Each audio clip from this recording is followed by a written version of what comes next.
Good morning, everybody. You are tuned to Computers 2K Now on the Nissan Communications Network. I'm Edmund, your host for the next couple of hours, along with Nick right here in the studio. Hello, I'm here. Good morning. Morning. And Gal is with us. Good morning. Good morning. And Mike is with us. I am, and you don't have your microphone turned on. What do you mean I don't have my microphone turned on? Really? Really? Picking you up through Nick's mic, and he's blasting us out. Way low then. All right, let me just finish That's this better. and we'll see. Okay. Our number is 919-518-9773, Computers 2K Voice on Skype. And today's show is made possible by vMix Software, Telestream Wirecast Software, and is sponsored by Tom Sinclair of Live Streaming Gear. All right, so Mike is saying... Just turn Nick's mic off a second. Okay, his mic is off. Now you're back to normal. That means you got his too loud, and he's picking you up. Okay. Talk, Nick. Hello. Way too loud. Okay. Oh, he's very... He likes to sit close to it. That's Doesn't why. matter. Go You got ahead, it. talk. I want to see where... I'm talking. That's more gooder. Perfect. Okay, and now I come out better? Yep. Okay. All right. So everybody did okay with the storm? Well, I guess it depends on who everybody is. Well, I mean, everybody, you and Gal. And... As far as I know, we did. That's it. Everything's good down in Wilmington. Yeah, you guys Lucked were out. pretty lucky. Yeah, real lucky. Yep. Yeah, for those of you who don't know what we're talking about, we had a hurricane this past week. That, Another one. well, by the time it got here, it wasn't that much of a hurricane, but it still dumped a lot. And I've got a good story for you about that, by the way, guys. All day, perfect power, everything was fine. Around 6 o'clock, I'm looking at my big monitor that I monitor Delta Force, and the terminals just dropped one at a time. Bang, bang, bang, bang, bang, bang, gone. So I said, okay, let's reconnect. Try to reconnect. Nothing. So I switched. I said, maybe something happened and it broke between Spectrum and CenturyLink. So I switched to Uverse. Same thing. Tried it on the phone with 4G. Same thing. Then I remember that I got an email from the monitoring program that said that the UPS was low, but it's a normal thing because every week the UPS tests itself, and it does that by shutting the power off, letting it work for a while, and then turns itself back on. So I don't pay much attention to it as long as I get the okay. And I say, yeah, I'm going to get the okay. It's fine. No, I didn't get the okay. And then I compared the numbers with past emails. And instead of being like 76% full batteries at that point, it was 21. And I said, okay, there's a problem. So I called CenturyLink, and he said, well, we don't know about that, but we'll have to open a ticket. I said, go ahead and open a ticket, but I want to go there because I figured maybe something happened to the UPS. I said, I want to go and I want to change the batteries. I took a cartridge with me. But I don't want to go there if there's no reason. He said, well, a tech will call you back. I said, okay. Well, I waited about 10 minutes. Nothing. So I said, well, I'm going to go there anyway. So I drove to North Raleigh, and as I turn into Highwoods Boulevard, everything is dark. All the buildings, and there's Wake Med offices. There's all kind of, it's an industrial area. Everything is dark.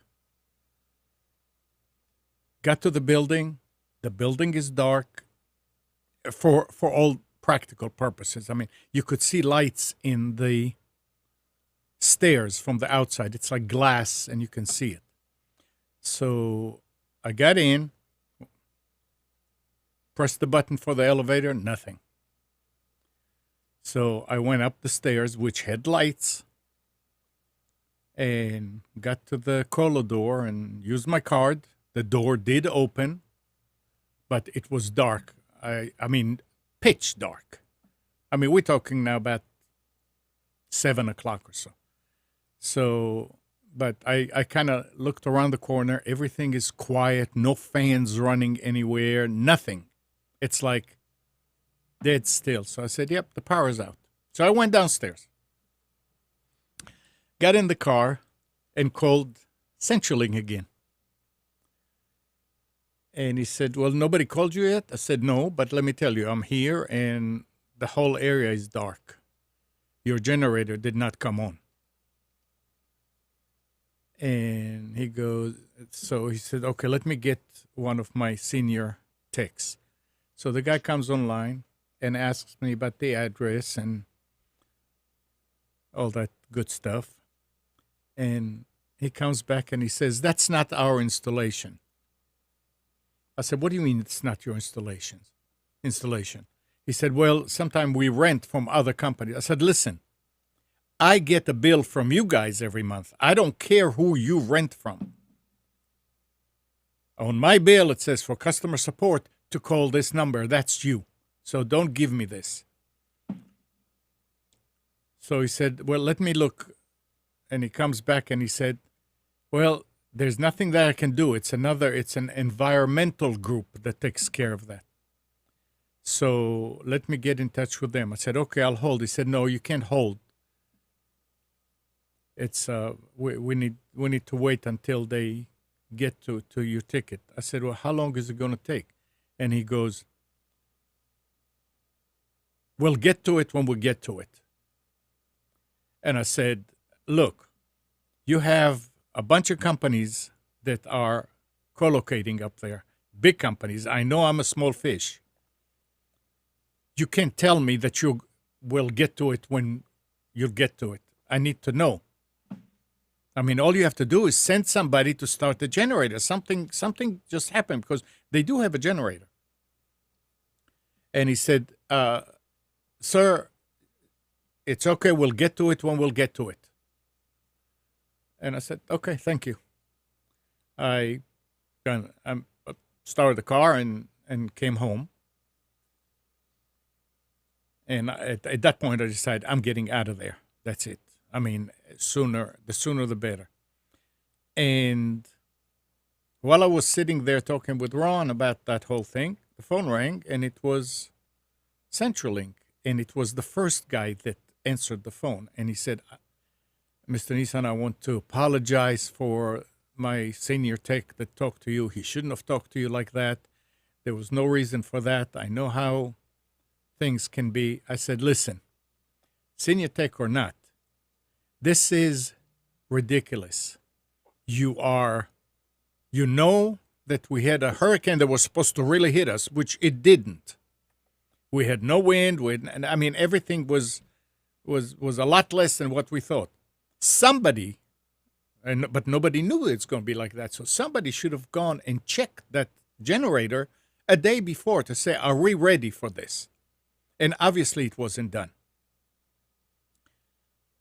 And I said, there were other instances where the power went out, and within 30 seconds, the generator came on. So he said, "Yeah, but I just want to apologize. You know, it's I don't know what to tell you."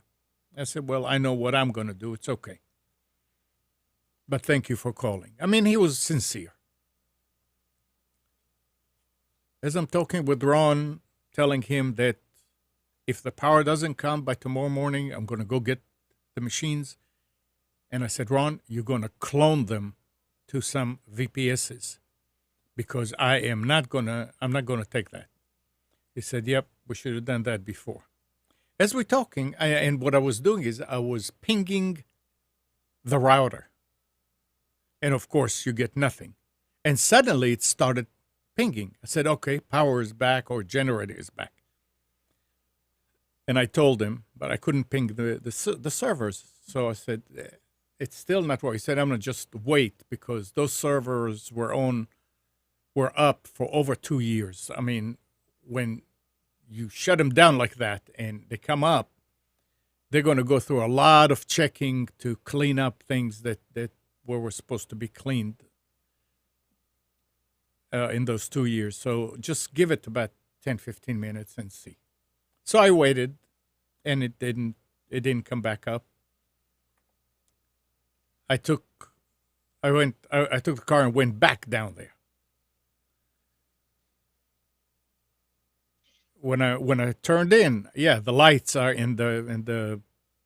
on the street were on, and all the other offices were lit up. I said, "Okay, that's not just the generator; that's the power came back." When I got there, there was a CenturyLink van downstairs, which wasn't there before. So I went in, and there's the CenturyLink guy.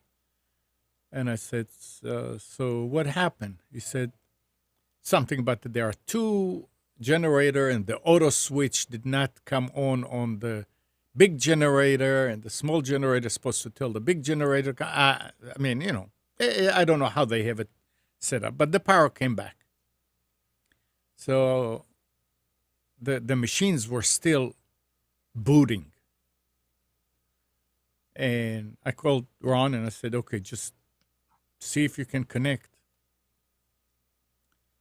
He couldn't, so he told me to log in and what to type in and all that, and did get in, and he said, "Okay, it looks like those two servers didn't come up. It's Proxmox that within the server there are other servers." And he started it, and the main server had all kind of gobbledygook on the screen, and I couldn't get to a prompt, so I said, "Okay, I'm going to reboot." He said, "Yeah, you need to." As I said that, prompt came up. So he got in and he said, "Yep, everything is running." So I said, "Good." This is, now we're talking about 11 o'clock, 11 something. So he made sure that all the services are up and all that. And I came back home and we talked again. And decision was made, moving out. That's it. I don't care. It's working now, moving out. So I noticed that he was working on the other servers, doing things, meaning he's getting it ready. But a company like CenturyLink, this installation, this colo, used to be TW Telecom, not Time Warner Telecom, TW Telecom. For years. I mean, the service was stellar. And Mike, you know about TW Telecom, right? Because you had them also. Then level 3 What do you bought them. mean I know about them? I mean, don't, didn't you have service with them? uh, I thought no, at the office, I thought you had TW Telecom. we may have at the office. I don't know because I don't get involved in that. But Okay. it's possible we have them. I'm pretty sure we did. I remember you saying something. But anyway, they were great. Then level 3 bought them, and the service level went down some. It was still the same people that I knew. And whenever there was a problem, they took care of it right away. There were more problems. I couldn't say there were more problems. It was like things were being neglected. I would go in there and the 3 lights are out and they don't come back. Things like that make it really hard to operate there. Then CenturyLink bought level 3. And the shit hit the fan. Unbelievable for tech I mean, if he would have said, we weren't aware of this, we didn't something broke along the way, we weren't informed, I'm sorry about this. If he said that, it would be a whole different story. Then we'll get to it when we'll get to it. And I asked the first guy, I said, what, do you have a whole lot of people in our area that are out? He said, no. I just heard that you had a hurricane. So it's not like they were over worked or full of tickets from everywhere. And the guy told me, he said, he came there before the power came on. He said, all I had to do is just switch it off and switch it back on, the generator, and everything came back. And then 5 minutes later, the power came on. Unfreaking believable. I think what frustrates you the most, it's what frustrated me a couple of weeks ago, is that the techs or the whoever you're dealing with, if they just said, we don't know, we're trying to figure it out, that's fine. But they feed you this line of BS, and that's what pisses you off, because that's what pissed me off. We had a Spectrum outage for 20 some odd hours, and it was the same thing. Just tell me you don't know. Don't tell me a crew's working on it, because I know damn well a crew's not working on it. It doesn't take 25 hours to resolve an internet outage. After the storm. This wasn't during the hurricane. So I just that's what pisses you off. It's just ridiculous. There is no call for this type of treatment of a customer. I mean, yeah, Mike. You're muted. Nick has kind of had his fill of how it used to be in the old days, because he's been around hearing all my stories. But back when we were Nick's age, people gave a crap about the work they did. They wanted to get to a solution, but things have changed so much now. Nobody cares. I mean, it's all what's in it for me. It's the new me generation, and that's rubbed off not only on everyone below them, but everyone above them. Well, if Nick's not having to work hard, why should I have to work hard? He's not any better than I am. It has permeated everything. I mean, I ordered a book on, and this, I mean, it really aggravates me. I ordered a book from Amazon on Wednesday, a book, 2-day Prime delivery, paid $120 a year, whatever their new charge is. And they said it will be delivered order on Thursday, because it would be here on Saturday. So Saturday about 5 o'clock, sorry, your shipment is delayed. If you don't get it within 3 days, let us know. Isn't that great? Well, I went online and I said, no, this is not okay. I said, I paid a very high price for Prime for a 2-day delivery, and you have failed yet again. I'm tired of this. I'm sick of your company. Oh, I'm sorry you feel that way. Blah, blah, blah, blah, all this crap from India. And finally she said, well, the best I can do, she said, I will extend your Prime membership by 1 month. Oh, wow. Well, it's $10 now. Yeah, I know, but still. That's $10. That's assuming I keep it. And I said, okay, that's it. I'm like Amnon. I don't have to play this game. So I decided I would go over to Barnes & Noble, buy the book at 4 times the price. Didn't have it. I decided I would order Barnes & Noble, 2-day delivery. Book will ship within 2 to 3 days. Decided to go to Walmart.com. I'm going to buy it from them. Book will ship in 2 to 3 days. I mean, what has happened here? We used to be able to buy books in a couple of days. It doesn't exist anymore. Mm-hmm. It doesn't exist. Yeah. Where we go? I guess you just, and I needed to get started reading that book this weekend, because I'm preparing for an event next week. Have you, do you ever do ebooks? I do, but I don't like them. Okay. I think that's probably why you've probably seen the decline in the book stuff is, hey, you want it now? buy it on Kindle or No, whatever. I want it in 2 service. days like I paid for. Yeah, but I mean, I guess Now, if you're a day late paying for your Amazon Prime, guess what? I think they cancel your membership. They cancel it. If you had any benefits or if you had any kind of a plan that you had some history that gave you a better deal and you miss 1 day, you lose it all. Yeah. Heavy penalty. It's just, I don't know. I guess we're just stuck with it. You might as well get used to it. It's like I say to my friend, my good friend, I say, he's 72. I said, lower your expectations. Just don't expect what you used to get. And I guess, Nick, your generation will never know what we used to know with regard to customer service. Now, there's a bright side to this coin. And this should appeal to Gall, that you can come along and create a company and give good customer service and leapfrog over your competition. Think about it. You can leapfrog over your competition because people will beat a path to your door. This guy who has done my remodeling over here, I like him a lot, but he's not worth hitting in the butt with a 2x4. He will, oh yeah, we'll get out there. We'll get out. Won't come back.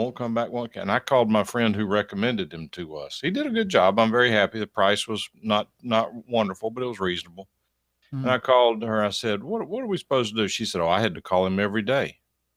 And I said, well, why would you recommend him to me if you had to do that? She said, they're all that way. You're not going to get, I've tried all of them. They're all that way. You're not going to do any better than that. But he does good work at a good price. So if you're going to call somebody every day, you might as well get good work at a good price.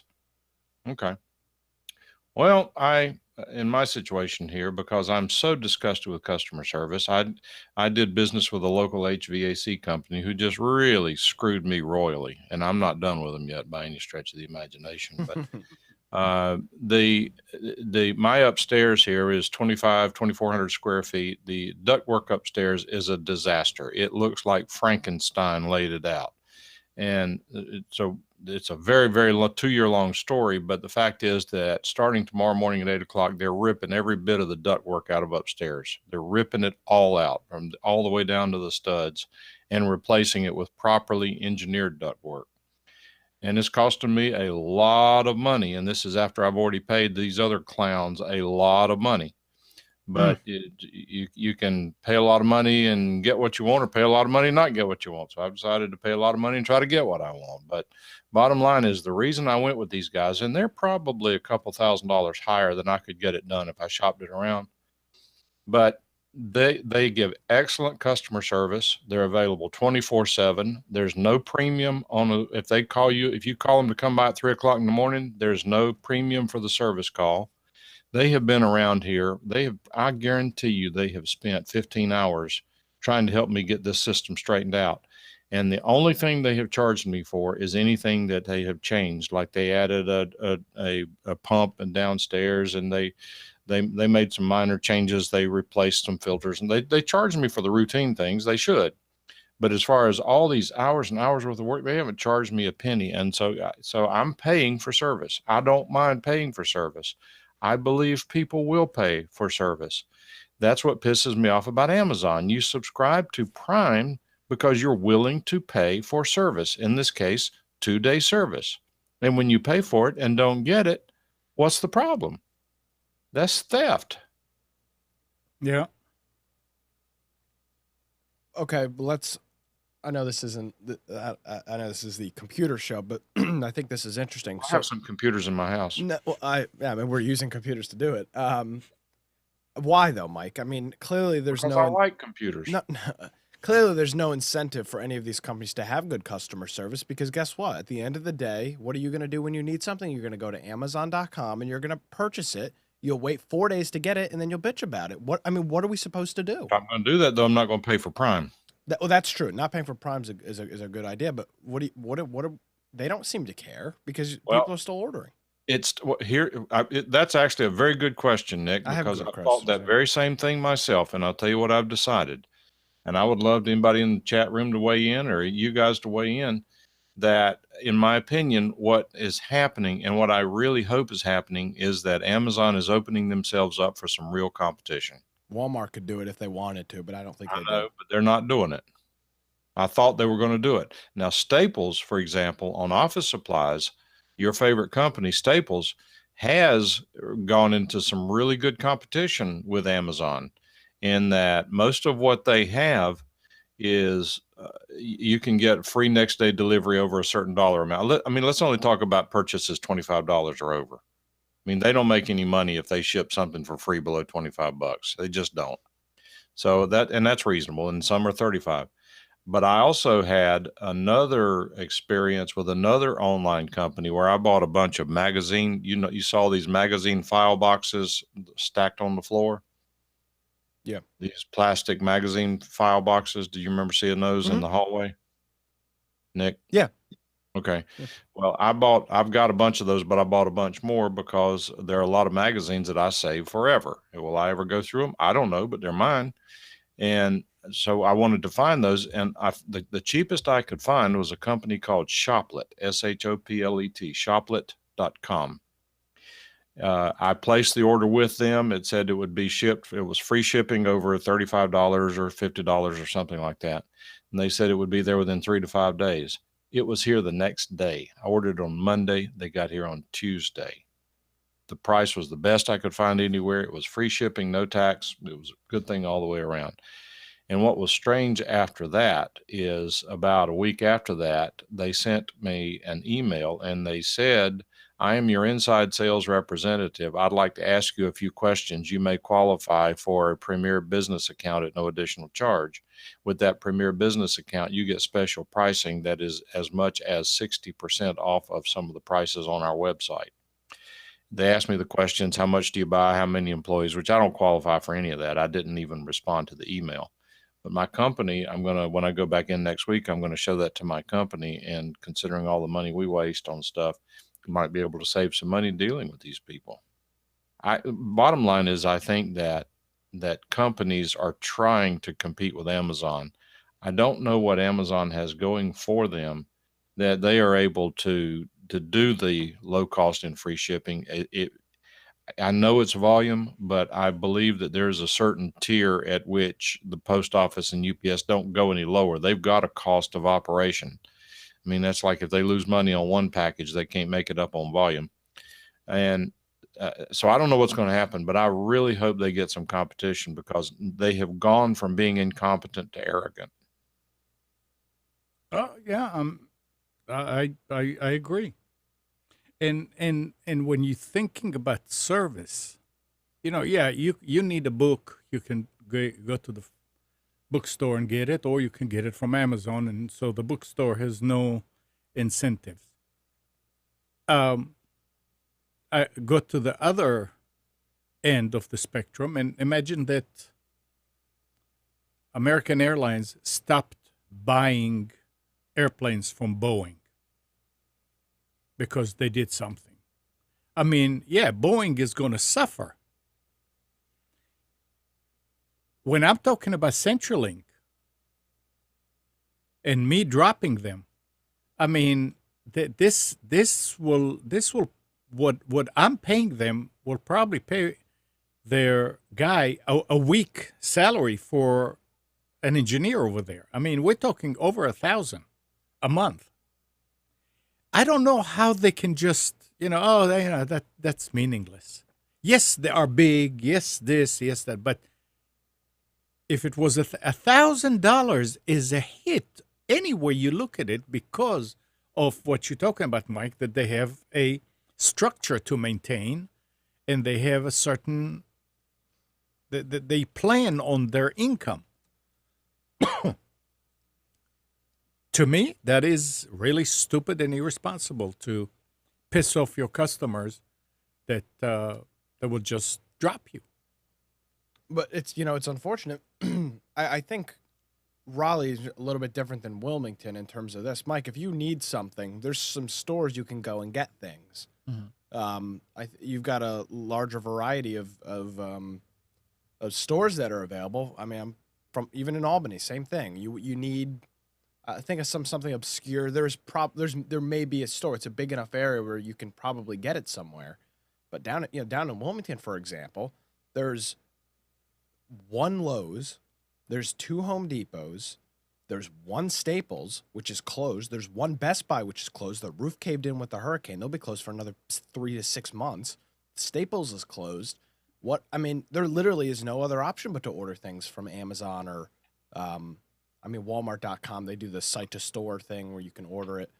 But I mean, it sucks up here in Raleigh. At least there's stores to go to. There's a lot of there's a lot of areas where when you look down in what Panama City is going to be dealing with over the next couple months, you're not going to have a choice but to order things online because every store is just, stores are just damaged beyond belief. So, I mean, they got you in a catch-22. I mean, I can't drive to Raleigh every time I need to get something from a store. If you need it, you may not have any choice. That's unfortunate. Well, if you need it right now, then you can. Well, I'm sure there are cities in between us that you can. Maybe Fayetteville, but Fayetteville is almost 2 hours from Raleigh too, or from Wilmington, because the direct way is so convoluted. It's just amazing. I mean, service is beginning to suck all over, and I don't know that I blame it all on Amazon. But now they are raising their minimum wage. Oh, they raised it big time. Yeah, 50. I think they're doing. It's not 15 everywhere though. It's 15 in California, and then it's scaled based on where you're working elsewhere. And they did away with their bonuses, but because of all the complaints, they added it back in. Yeah. So they're doing it anyway. Well, good on them. Well, all right. Well, let's not get off the topic that with regard to what I was complaining about. Just to finish this up, they can do whatever they want to. They can charge whatever they want to. They can come up with whatever shipping terms they want to. They can treat employees whatever they want to. But if they're going to charge me $120 a year for 2 days shipping, they need to provide 2 days shipping. That's my complaint. Don't sell me something. I mean, if you go to the store to buy a jar of mayonnaise and you get it home, it's a jar of vinegar, and they say, well, you got a jar. What are you complaining about? You got a jar. Yeah. If you order a hot dog and it doesn't have the right thing on it, what are you going to do? Yeah, Nick's saying that because we went to Sheets last night. We went out to dinner last night. We went to Sheets. And Nick, because I like their hot dogs. They got pretty good hot dogs. And we ordered them, and for what it's worth, Nick got his with just ketchup, and I got mine with mustard and chili. So when we got the hot dogs, Nick's had ketchup and chili, and mine had mustard. But it was a hot dog, so you're good to go. So, I mean, and they had to remake them, of course, because just all they had to do is put chili on mine, but I don't think they figured it out. But so, Gal, what happened?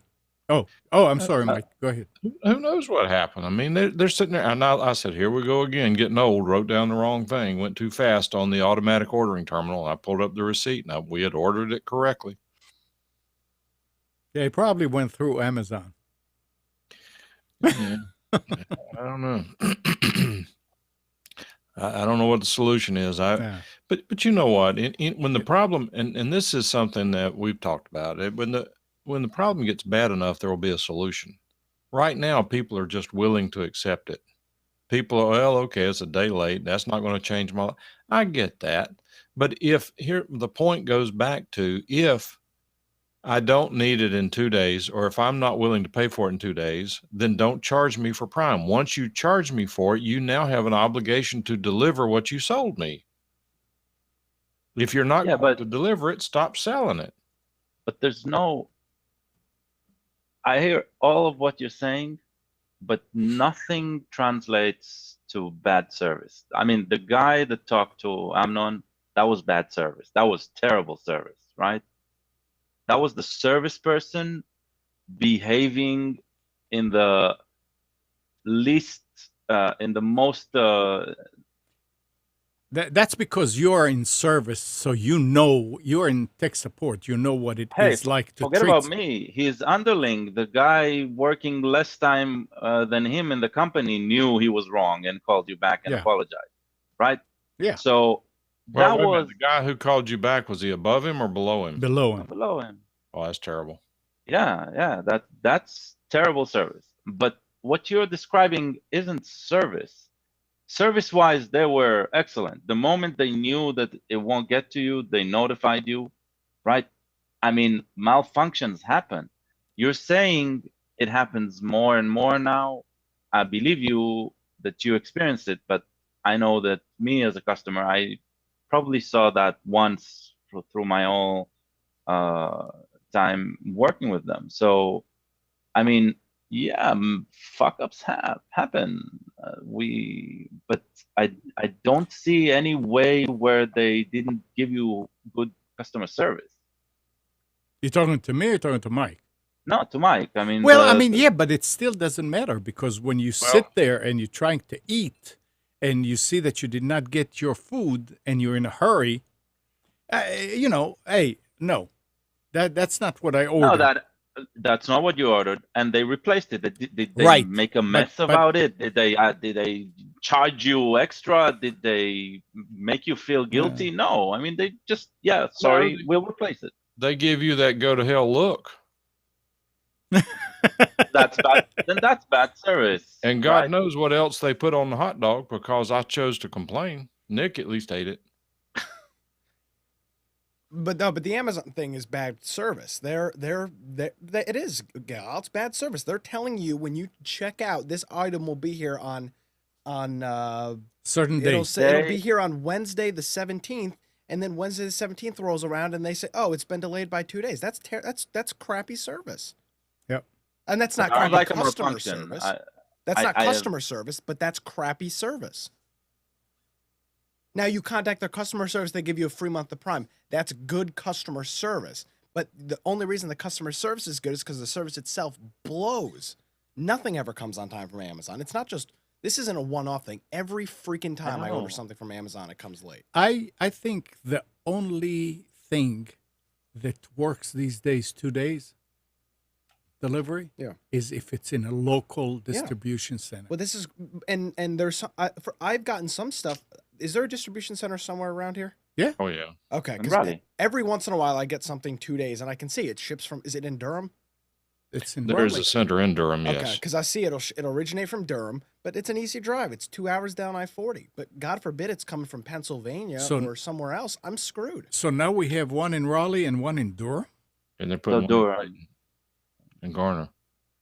I thought there was one somewhere on Old Wake Forest. There's one out on Old Wake Forest Road too, yeah. Oh, interesting. I just, it's again, this all comes back to them being honest with the situation. If they told Mike on checkout, it's going to be there in 3 days, not 2, even though you pay for 2, I don't think he'd be as pissed off. But they say it's going to be here in 2, and they know damn well it's not going to be there in 2, and then they go, "Oh, oops, sorry." Mike, is that what pisses you off? That they're not upfront about it? Well, Well- I don't think it's not upfront, right? It's do this- remember how it works. It's they're deceiving you. God, they know damn well it's not going to be there in Hang 2 on a days. second. Hang on. Let's don't get off the track here. The focus here is very specific. If you charge me for 2-day service, when I place the order, it says it will be delivered in 2 days. Right, it says guaranteed expect delivery. I that. know. I expect that to happen. Now stop though. Well, what I if expect- what if you pay I for 2 expect days? that to happen as well. I'm not saying don't expect it to happen and be okay with it. That's definitely what I'm not saying. I'm saying expect that to happen. You paid for it. But the fact that something doesn't happen every once in a while, right, doesn't mean everything is broken. No, but Gal, come on. More it happens more times than not in the last few look, months. Well, then What your experience aggravates is me- different than mine. What aggravates me is these Amazon, everything I order in 2 days, I don't need in 2 days. I mean, sometimes I'll order stuff for 2 days and it'll sit here a week before I open it. That's okay. If it's a delayed today and I don't really need it, that's not a big deal.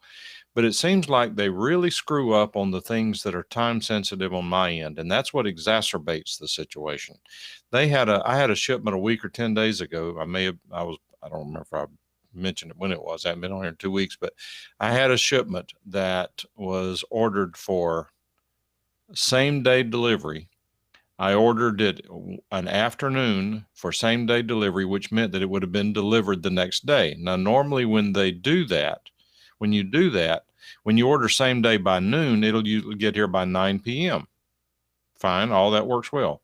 If you order it the day before for same day delivery, when you're past the deadline, it a lot of times get here by 2 or 3 o'clock in the afternoon.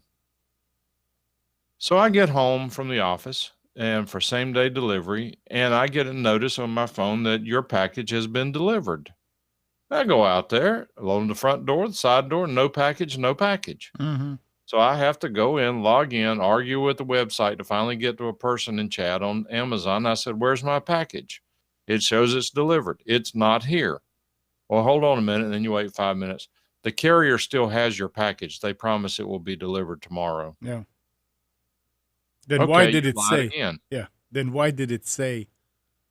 Well, sometimes we scan the wrong package. It just happens with the volume of that we have. And it's, well, you know what? You're telling me your problems. If you want to hear my problems, let me start typing. No, but so, okay. Aside from the reasons, right?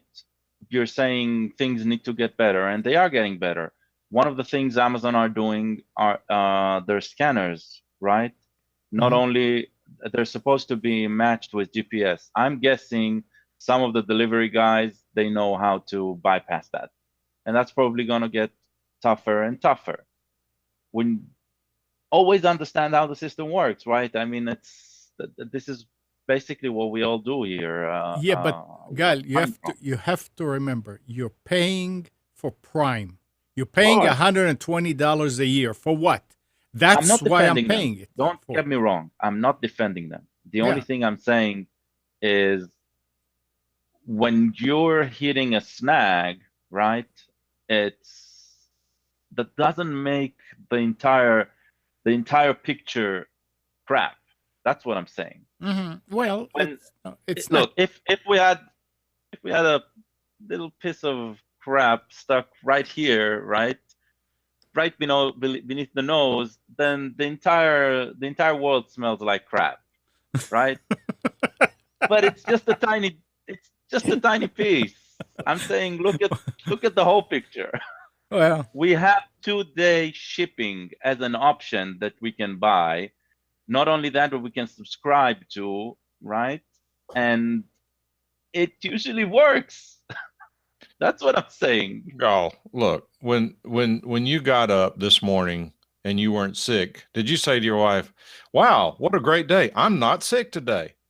Next day you get up, tomorrow you get up, you're not sick. It's another great day. I'm not sick today. But if you woke up and you can't breathe, oh my gosh, I can't breathe. My head is stopped up. I don't really need to be sick right now. I've got too much to do. I'm going to die. Which is it? Yeah, but I don't want to die. That's the thing. I don't. Well, no, but that's how you feel. Which is it? I'm going to pass this. You only report the problems, not the good things. This is why reviews online suck. This is why reviews online are garbage, because people only leave reviews when the service sucks or the product sucks. I've never left a good review on anything. I'm just as guilty as everybody else.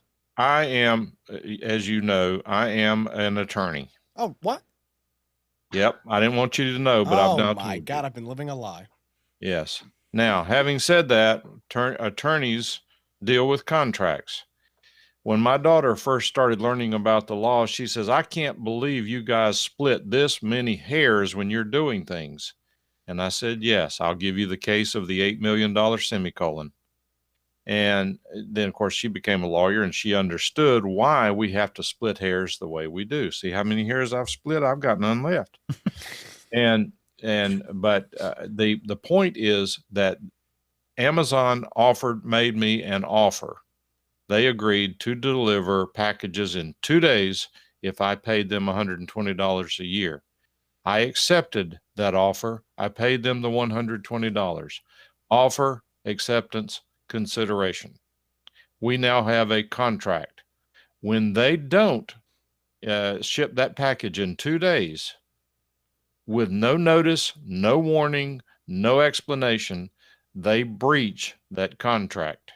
So again, can I ask you this again? Wait a minute. Because they are so big and the amount of money is so small, they are comfortable breaching that contract and in figuratively saying to me, screw you. So that's where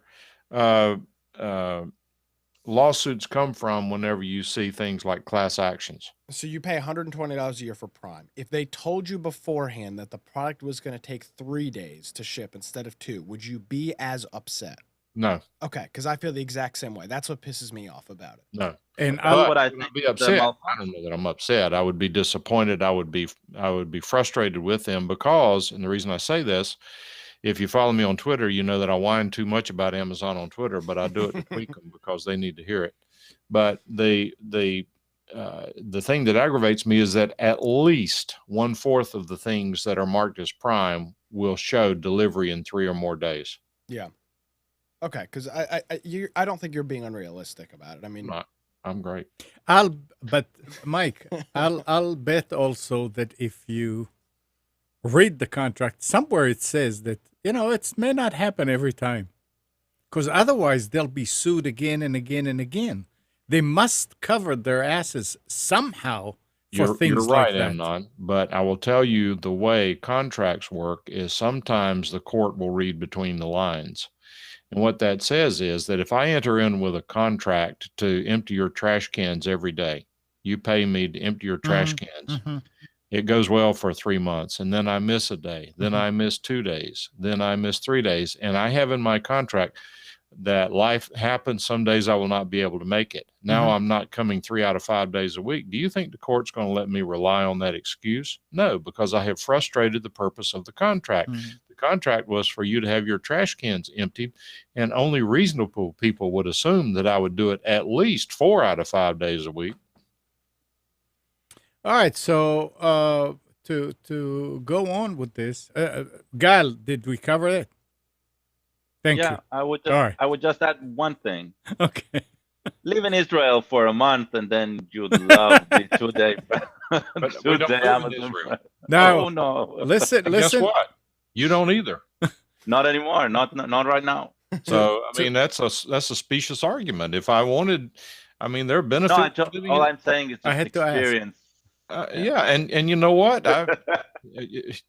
Compare with what people have in third world countries. You can go to McDonald's and get a hamburger. They can't even find food to eat. I So do that for lunch. That sounds like a great idea. Look at yeah, I'm pretty sure they can get to a McDonald's. that. Now, to add fuel to the fire about Amazon, Amazon has patented a new version of its virtual assistant, Alexa, which can automatically detect when you're ill, and it will offer to sell you medicine. Oh boy! In 2 days, and then you're dead It because it doesn't come on time.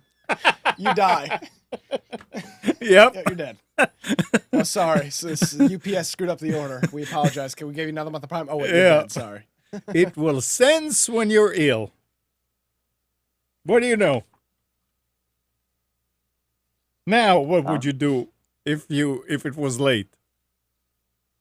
First, I would like to see the implementation. I'm an engineer in heart, right? I'm not an engineer, but I'm an engineer in heart. So Yeah. first, let me see the machine. Then I'll put my opinion about it. Oh, what it'll probably do is if you ask it questions about, I've never asked symptom questions to it, but if you do, it probably after you ask it will prompt you. Would you like to order, I don't know, Sudafed or something like that?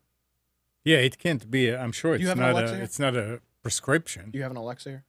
Yeah. I'll try it after the show. I'm curious what happens if you Alexa, I have a stuffy nose. What should I do? I don't know. It'll probably say, would you like to order so and so?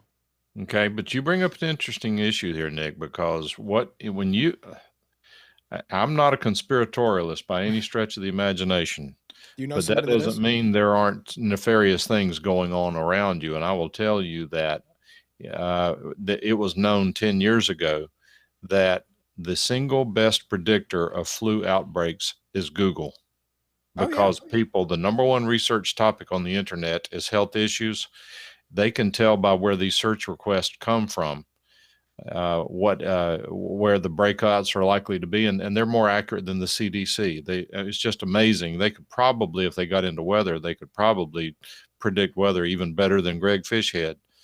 But having said that, these things about, well, log into your Gmail account and we'll remember your passwords for you and we can help you with your Google searches. Then you go in there and you start searching HIV, AIDS, and all these things. Let me tell you something. You're planting seeds in big data that you don't want there. Well, that's actually stopping. Google just this week. Well, Oh, okay. I trust them. no, well, just this week. I don't know if it was this week or last week. Google, which they were previously doing, revoked access to APIs to scan the subjects of your emails to stop that nonsense. So Right. I trust Yeah, them. but that's because of the bridge. That's something completely different. yeah, but it won't. But if they can't scan the subjects of the emails now, how are they going to be able to? How are they going to be It's able not to for target stuff? them not to scan. It's for third parties to get access to the data storage for you. That's what I said. The So- APIs. Google still has access to it, but like a third-party API can't now scan your inbox, see what your emails you're getting, and then target things for you. Yeah, well, yeah, but that doesn't help, right?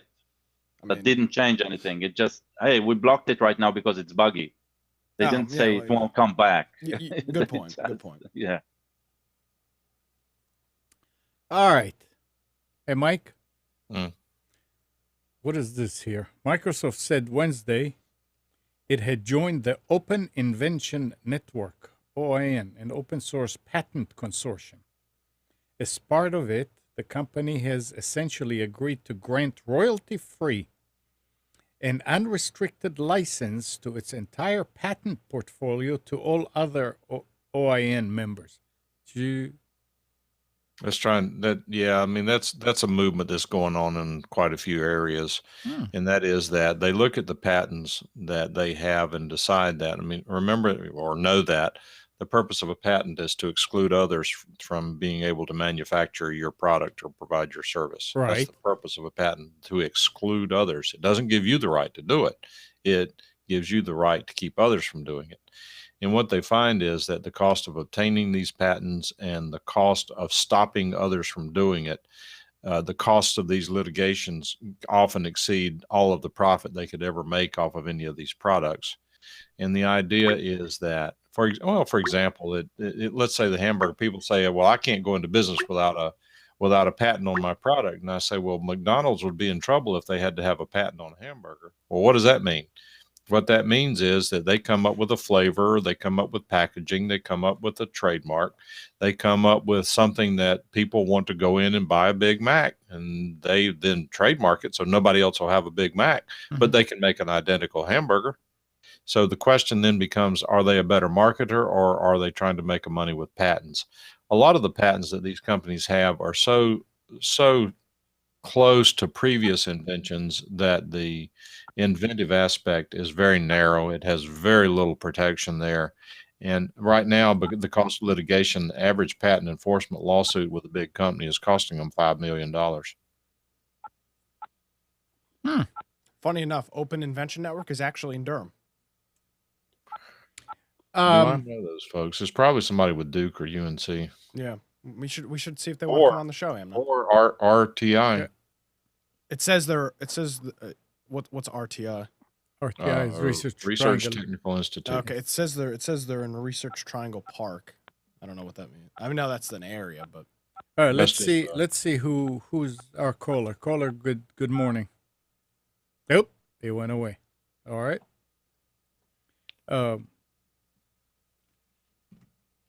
It's just interesting that to see something like this, and so this is not a new thing, huh, Mike? OIN. No, and it's cyclical. It comes and goes. No, this is a great thing. I mean, that Berkeley University, for Berkeley College, whatever their official name is, they're big advocates of open source inventions and open source software. They think that they ultimately benefit by having more people inventing more things than they do by a few people having inventions and controlling certain things. But I mean, you'd never sell that argument to Google. No. and I'm reading an article here on Ars Technica about this, and I guess this has to do with now that Microsoft is putting things on Linux, which is an open source platform. People were afraid to use it and implement it because Microsoft still has the patents for those, so they'd be opening themselves up to a lawsuit. But according to this, it says This move should put an end to the lingering threat that the patent lawsuits from Microsoft that had Linux and Android companies afraid, which I guess makes sense. If you're going to put your stuff on that open platform, you're going to have to. You Interesting. can't be suing people for implementing it and using it. Yeah. So that makes sense. Cool. Yep. Good for the Linux community. Microsoft's all into Linux now. They're realizing that's the way to go. All right. Let's see again. Good morning. Who's calling? Oh, somebody's just playing around or having a problem. Where is Spence? Spence had to go to a wedding. Oh. Yeah, they went, I don't know, up north somewhere. And he's coming back today. And Wednesday, they're going on a cruise. Busy man. So It's all that Sunday special guess- money that's paying for all these Yeah. trips. yeah. I need to start doing those. So Gene wants to know how you get rid of duplicate bookmarks in Chrome other than one at a time. One at a time. You can't. There's Duplicate bookmarks in Chrome. in Yeah. any browser. You have to go to the management, right? And then just remove. There is no say. I don't know that any of them says. Delete duplicates.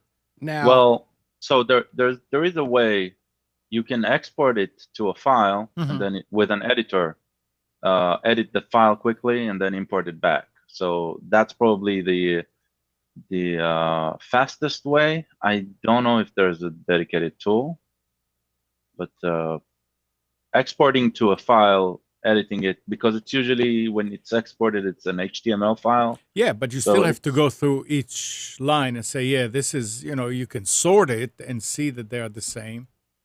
now, Yeah, but you That's- can use search and replace in a file quickly or something. So there is a plugin. I mean, I don't know anything about this. It's called Super Sorter. I'll post a link in chat. Apparently, this will scan all your bookmarks, and you can select. It'll scan. It'll find ones that are duplicate, and it'll ask you, do you want to merge or Oh, delete? there you go, Gene. But back your bookmarks up first, because this Yeah. may wipe everything. Yeah, you out, should have a so- backup. So what?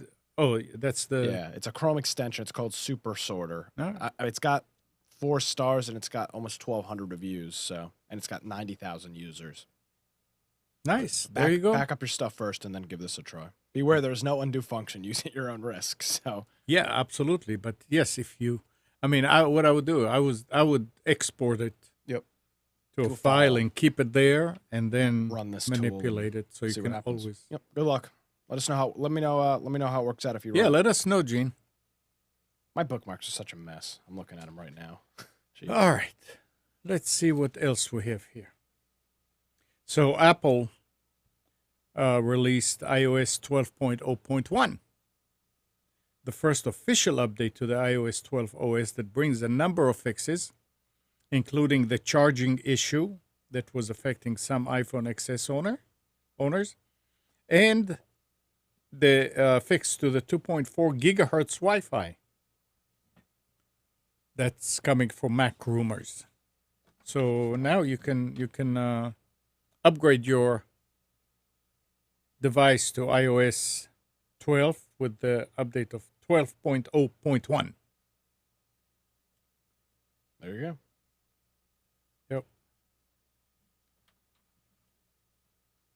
Anything else anybody wants to talk about here? I mean, Oh, the Music Modernization Act.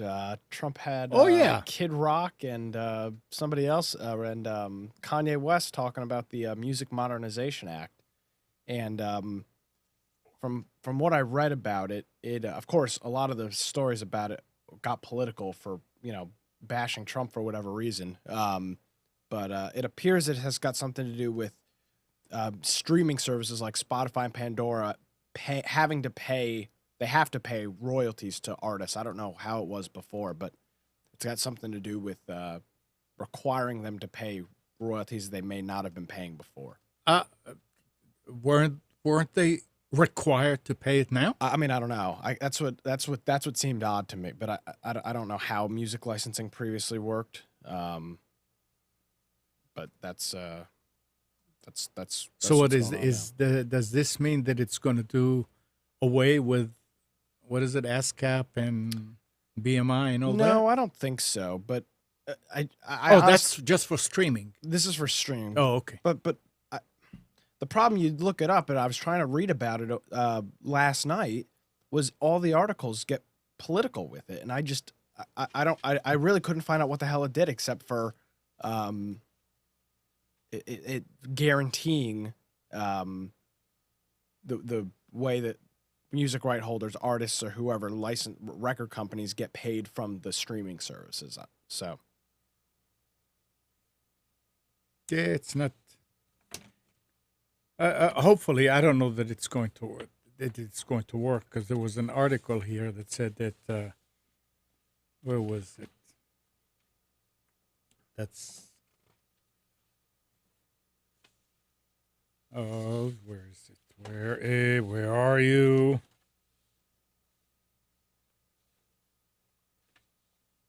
Well, I guess I have to.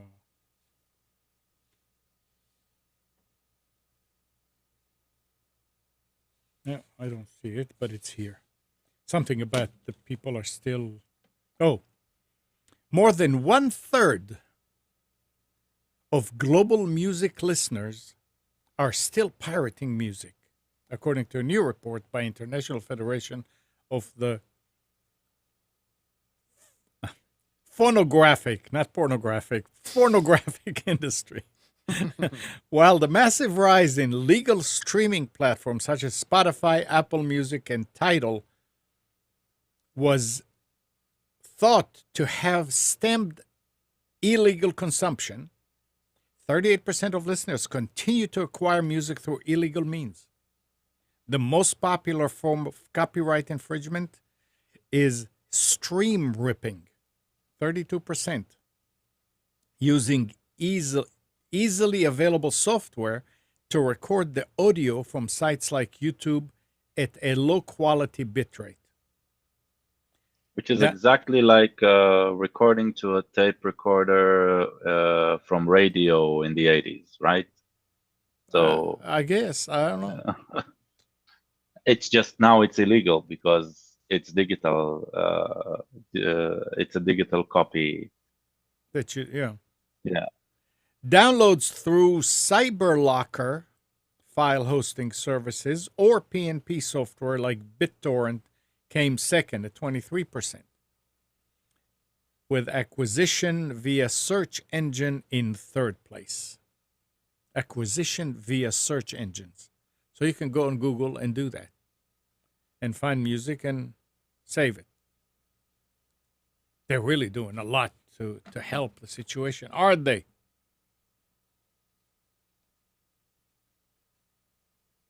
Yeah.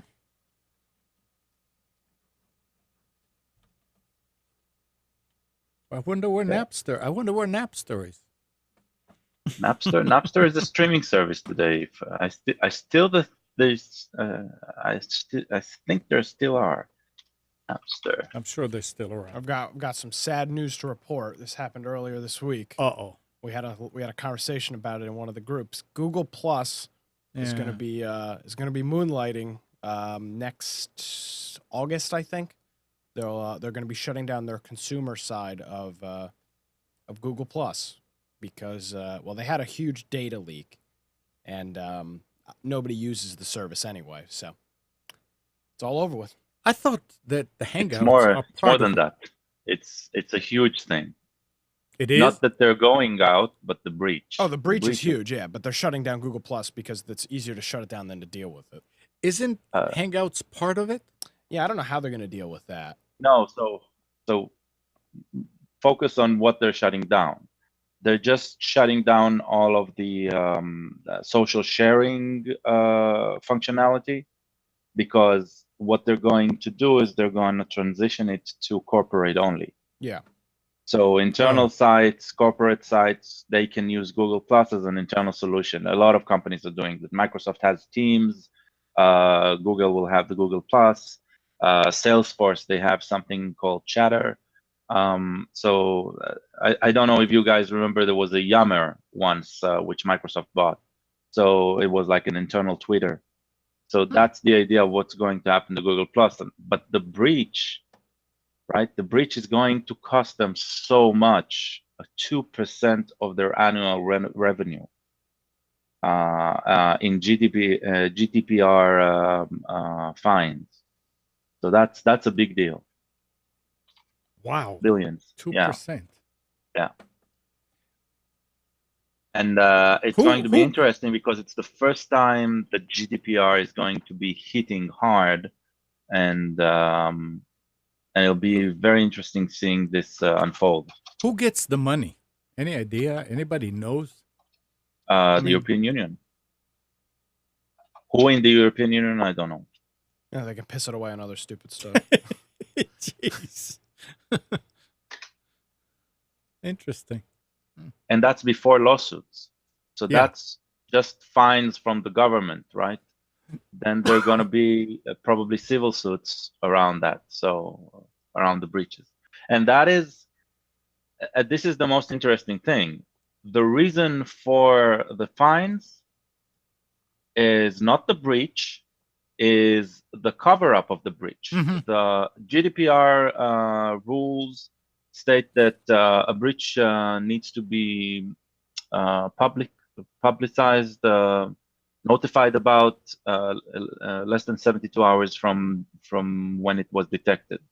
This breach was detected when they were preparing for GDPR, so they knew about it when GDPR hit, and they never publicized it. I don't know how anybody there thought this will never be revealed, right? But this is a really sticky situation for them. Bet you they'll get out of it. There's no way they're going to pay 2% of their annual revenue. There's no way. Hey, I don't know. That's why I said it's going to be very interesting watching this unfold, because this is going to test GDPR in a meaningful way. So yeah, that's their. They don't need to do anything anymore. That's it. That's a yearly budget right there. Yeah. All the people that are in that GDPR committee are going to be driving Porsches now. I don't think that's the way it works. We are talking about government here. We just have to wait and see. So sad news. Google Plus getting the getting the kibosh. Yeah. I mean, look, if it's not being used, Nick. I mean, why did they even keep it up? I have no idea. This is like asking for trouble. Yeah. Not being developed, not being maintained security-wise, not being, for what? What do you want with it? It is being used, right? Let's not. But by being used, it's not Facebook, right? What it's used for. Remember, all your comments on YouTube. That's Google Plus, because it used to be a YouTube-only commenting system, and then they merged everything and pushed Google Plus everywhere. So Google Plus is all the comments on YouTube. Oh. And Google Plus is all the beta application forums for Android apps, right? The way you get beta access is by joining a dedicated linked Google Plus group for discussion of a beta features, and then you gain access to a beta application on Android. So it's heavily linked, but a lot of its features are not being used or being developed because they were more for social networking as an alternative answer to Facebook, right? Which was never successful. Never. Okay, I wasn't aware of that. That's okay. So it's not an easy switch off, because it is interconnected to all the services. Your profile, your Google account is linked to a Google Plus profile, but the whole social stream is useless. And the APIs to access the social stream, those are useless as well. So it makes a lot of sense of shutting down Mhm. major aspects of it, or at least not making them public. Well, Yeah. next August. August. That's right. All right. For the gamers around you, around us, Okay. around here, Sony's president has confirmed that the company is working on the next PlayStation, Wow, that's crazy. but stopped short of calling it PlayStation 5. At this point, what I can say is it's necessary to have the next generation hardware. That's what he Of course, said. it's going to be PlayStation V. He didn't give a sense of the form the next PlayStation might take, but FT sources, whatever that means, suggested that it would be a major departure from the PS4 and that its fundamental architecture would be pretty similar. The report suggests Sony isn't quite ready to jump from consoles to cloud-based gaming, even as direct competitors such as Microsoft and potential ones like Google reveal game streaming services. So they're still going to have some kind of a console. Oh yeah, of course. Well, I think every one of these, even the Microsoft Cloud and the Google, they're still talking about some sort of box you put in your home, right? To connect to all the peripheria that you're going to use for playing. Yeah. So there's always going to be a console. The question is, what are you going to develop, the console or what's in the cloud that's going to run everything, and the console is just going to be a display. Mm-hmm. So, yeah. Well,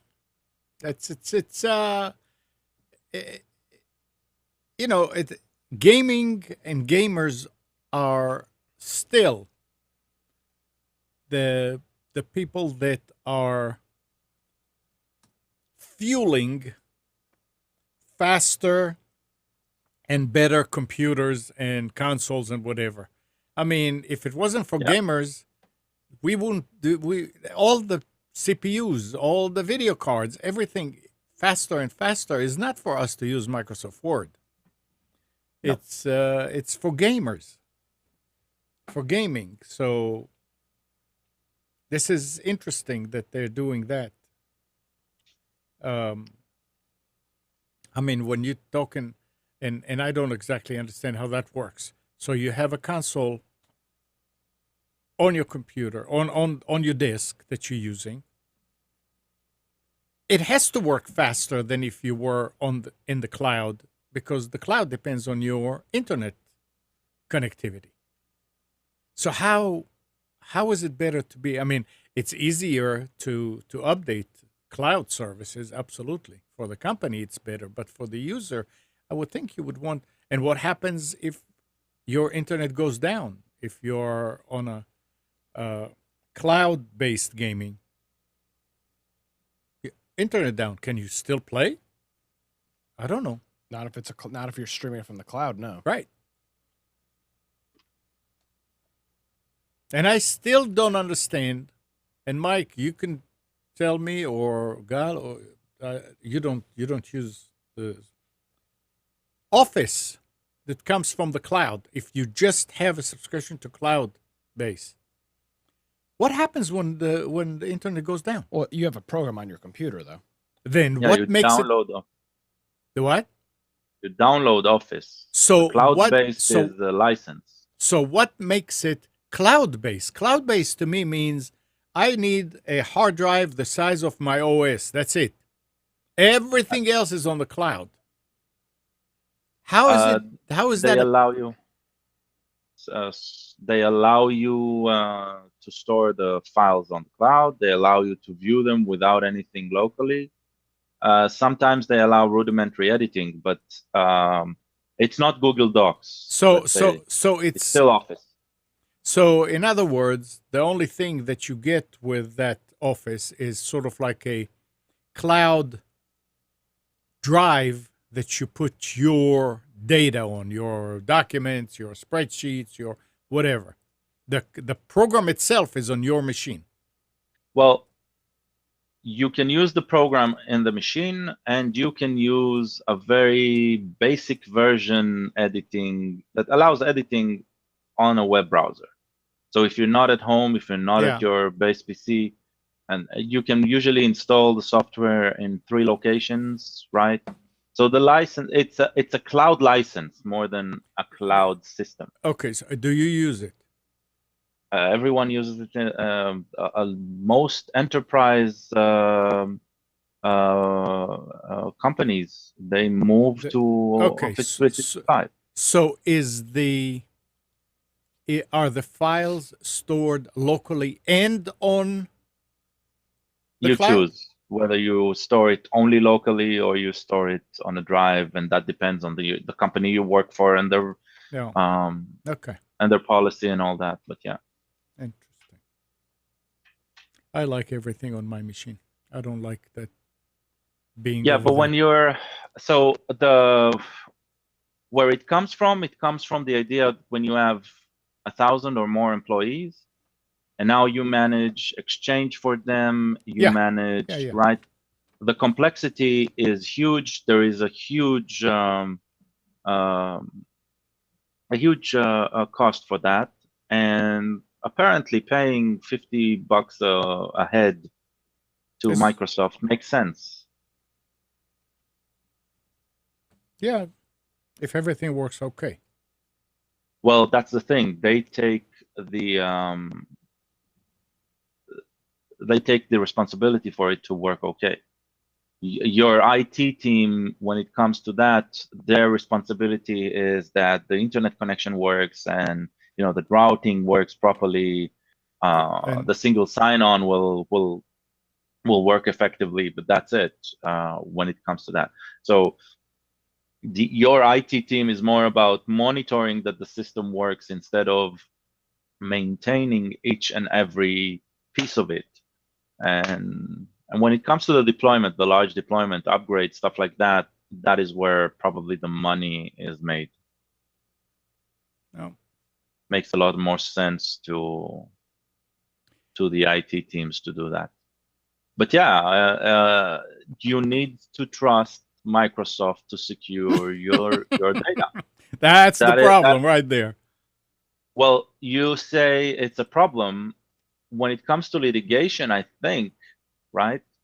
I think they prefer giving the responsibility to a third party that they can sue if something goes wrong, instead of just being responsible and getting caught with your pants down. So I think that's why it's shifting. Banks are using it, financial institutions in general. We've seen law firms use that, right? It's strange, but it happens. Yeah. All right, I got it. All right, next. Who's using Chromecast? Do you use Chromecast? No, Do you not use really. Chromecast? No. Alongside the new Pixel smartphones and the Pixel Slate laptop tablet hybrid, Google on Tuesday also announced a new version of its Chromecast streaming adapter. The third generation of the company's streaming device, which supports playback video at higher frame rates and can also stream multi-room audio. The new device goes on sale Tuesday in the US, Australia, Canada, Denmark, Finland, Great Britain, Japan, Netherlands, New Zealand, blah, blah, blah, blah, blah. Stateside, the new Chromecast once again cost $35, the same as its predecessor. The bigger changes are on the inside. The new Chromecast is 15% faster than the previous model, which allows it to stream 1080p HD video with a rate of up to 60 frames per second. Everything becomes much smoother. Smooth. So, I don't know. We gave Chromecast to Hannah some years ago, but I was just wondering. I mean, Now, I do use the Chromecast functionality that is built into YouTube and Roku. to do. Send videos from my computer on YouTube to the Roku TV. But do you have to use Chromecast? No, but it's the Chromecast technology. Okay. Because the Roku's the YouTube, which is Google, you can cast from. They call it cast. Yeah, I think casting. I think it's got to be Yeah. related to Chromecast. You cast videos from YouTube No, to. that's so Chromecast is making use of something that was there before. It's called Miracast. Okay. And Miracast is a more open casting solution, but Chromecast has their own dedicated stuff. Yeah, that's when you just mirror your phone to the TV, kind of. Is that what you're talking about? That's one of the possibilities Yeah, of Miracast. yeah. That's a basic one, yeah. Yeah. And there were problems. Remember with the update, Windows 10 update. So they re-released it, and apparently now it's supposed to be okay. Windows 10 October 2018 update were released last week, following the company pulling it offline due to data deletion issues over the last weekend. Anybody lost data in the chat? You Lost it where?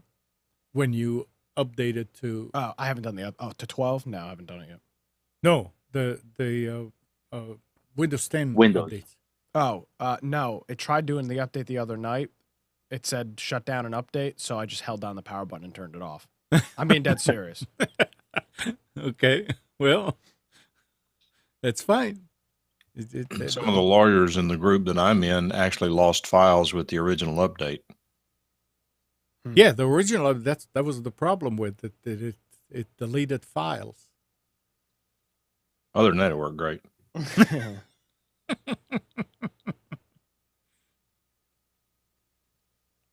I mean, if talking about deleting files and how Linux is.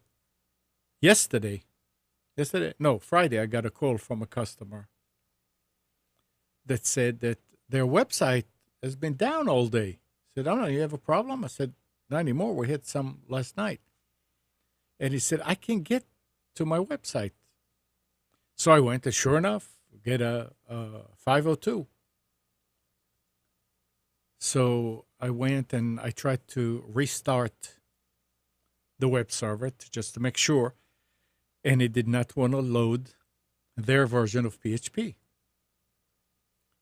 So I called Ron, and Ron said, "Check and see," because he was in the car. So he said, "Just check and see if that folder exists." And I looked, and I said, "No, it doesn't exist." He said, "Just create that folder in the path and restart."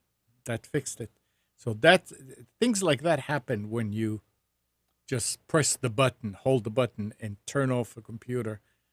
If it's doing things, you can lose. There's no telling. It's not a good thing to do, but I really didn't want to do that update. And Yeah, I mean, I wasn't taking a chance. Yeah.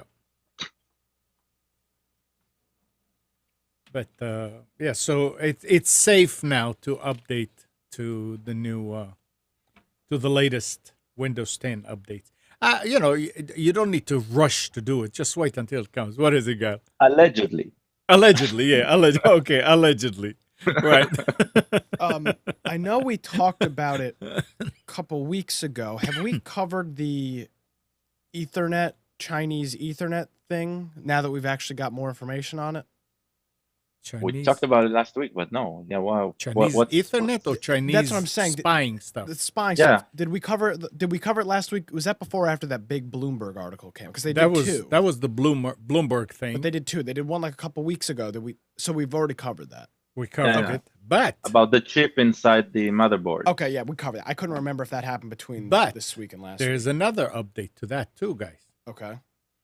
And that update says, Britain National Cybersecurity Agency said on Friday it had no reason to doubt the assessments made by Apple and Amazon, challenging a Bloomberg report that their system contains malicious computer chips inserted by Chinese intelligence services.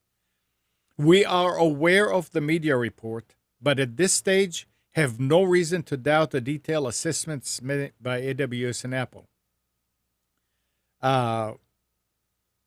AWS refers to Amazon Web Services, the company's cloud computer unit. The Department of Homeland Security is aware of the media reports of a technology supply chain compromise, DHS said in a statement.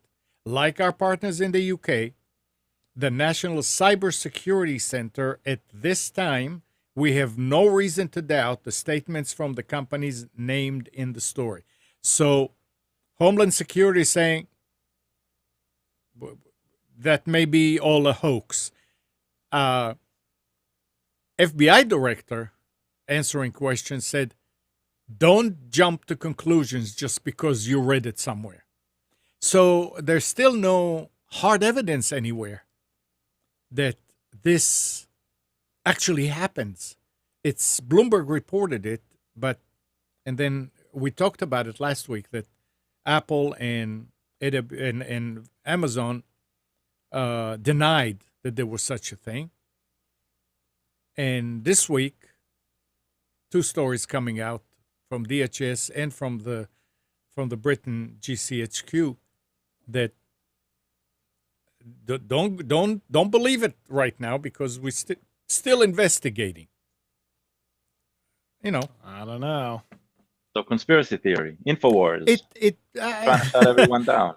It may be just somebody saying something like that. It may be true, and why would these bodies and I mean, FBI head, I don't know. I mean, I'm trying to wrap my head around this. So are you saying that we shouldn't necessarily believe something because we read it on a news publication? Is that what you're saying? Well, let me go deeper than That's that. What reason has Amazon given us to doubt what they tell us? Oh, Mike, we're not going back in a circle to this.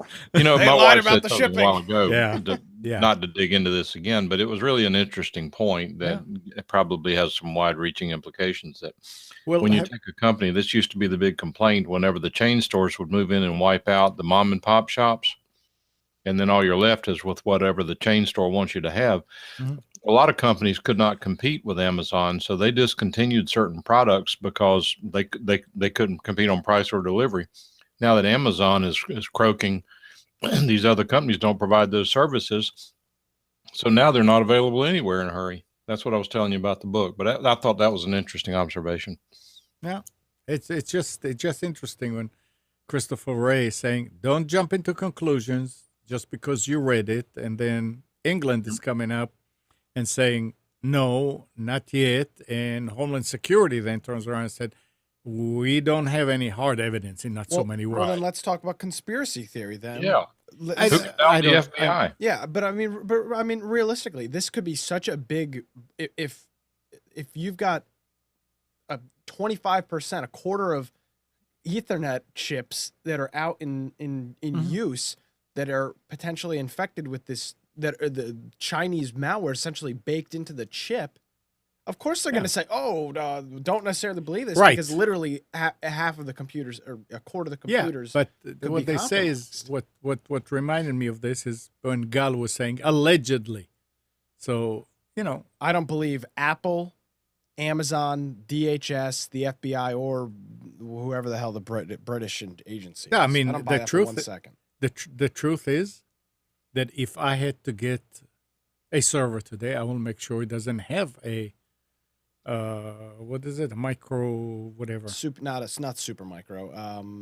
You don't know. You mean you're a I will not. You don't have a clue.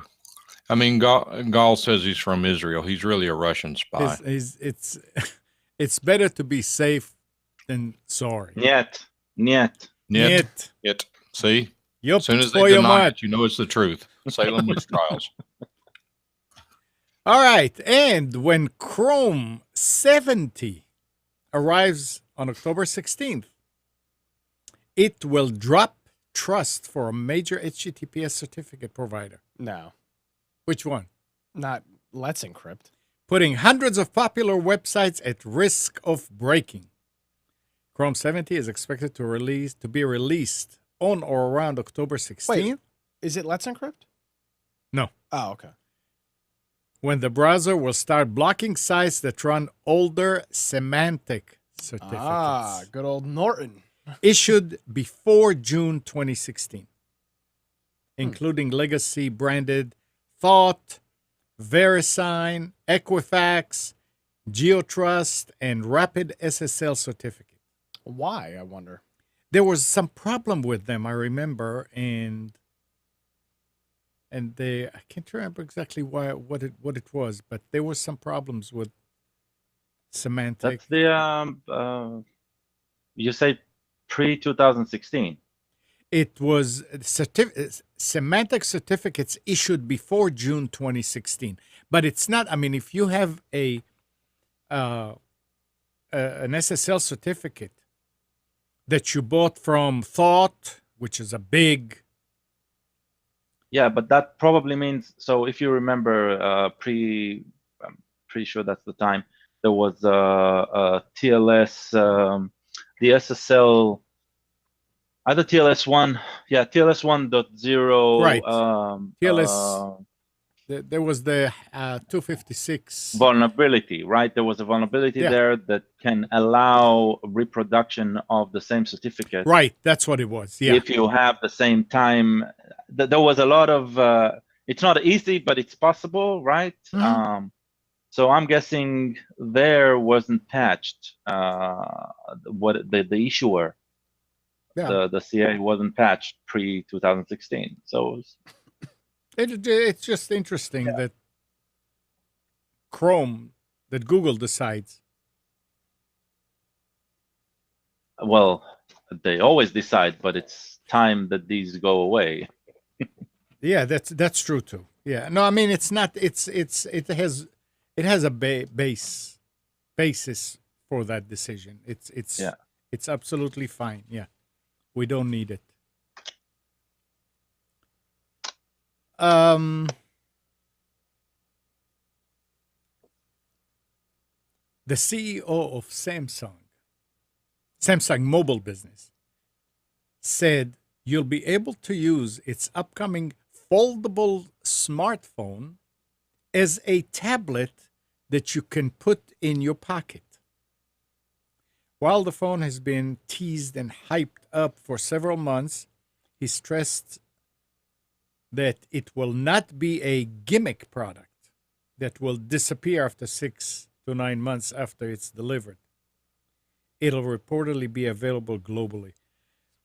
So you have a phone that you can fold and put in your pocket, and you can open it and use it as a tablet. Interesting. I'm going to sign in on that if the execution is good. My first smartphone was a tablet. I actually still have it. The Samsung Tab. No, never pressed it against my face. It was always via Bluetooth. But that was a brick. That was huge. 7-inch, and I loved the thing. It was running one of the first versions of Android, I think the second one. And I really liked that solution. After that, I did upgrade to their next tab, which was, they called it either Tab 3 or 8. It was 8-inch, and that one was flimsy. It literally broke. It fell down and broke, and that's when I moved to the large phones, because they started to become available, the 5.5 and 6-inch. But if I can get a tablet-sized screen in my pocket, I will definitely be into that. Well, okay. They didn't say what size it's going to be, and yeah, it's going to be interesting. That's what I know. It's going to be very interesting.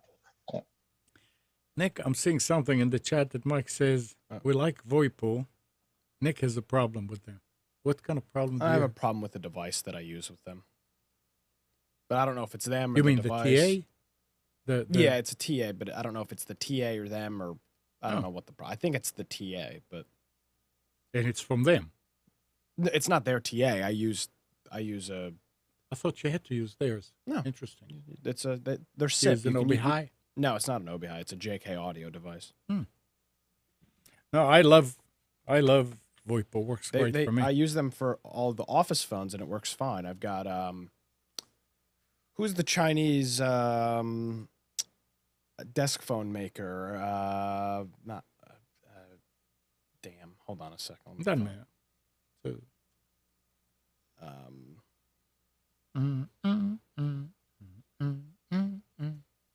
I don't remember what they're called. Chai.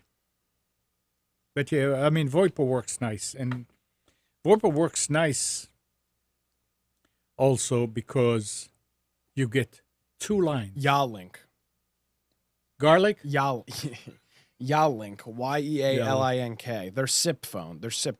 Alright. They can connect to a SIP server. So I use VoIPO's Cloud PBX for SIP server, and that works fine. But one device I use doesn't function well. I think it may be the TA. But the nice thing with VoIPO is that you get 2 lines. Not 1 line, but 2 lines. Not 2 numbers, but 2 lines. Gotcha. And if you're on line 1, line 2 will still ring, or somebody can pick up line 2 and call out. So for a house with kids, it's great because you put one for you, and then they can use the other line. The thing is that when it rings on both of them. But it works great for me. But I I mean, go ahead.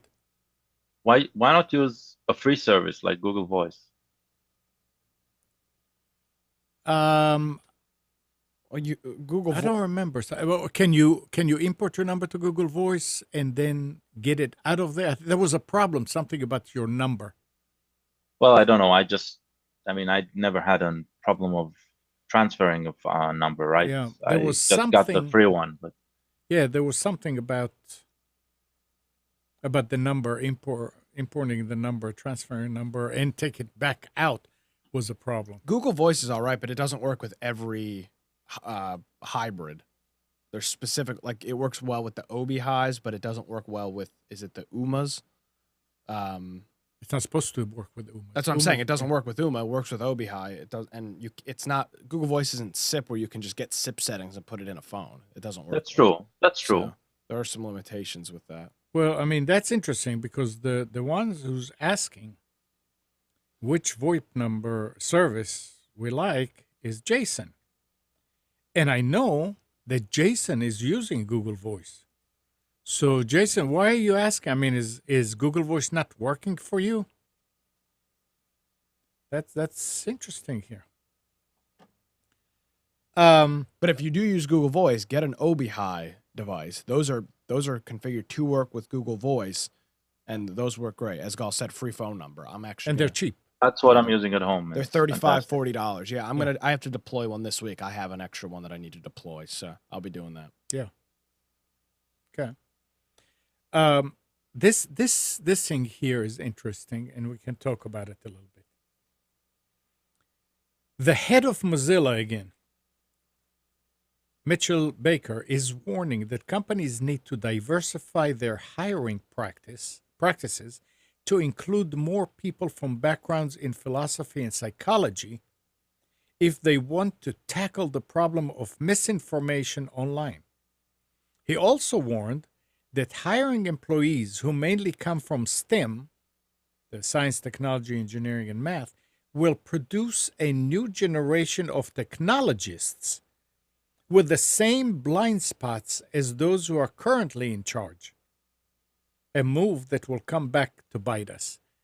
And you think about it and you say, all these companies all the time are just hiring techies. And techies that sort of like think like a computer, so to speak, that have no experience or no knack for being more the human side, and they're missing that human interface side of everything. And He says this is why problem of misinformation online is there and cannot be solved is because it's just it's just technology. You're doing it by technology, but if you had people that knew psychology and philosophy and they could think about, okay, how this will do and how this one will do and how this person will do, and then you can think in a different way and say, okay, we need to approach it this way, we need to approach it that way, and get somewhere. And this is in my opinion, this is a very good point.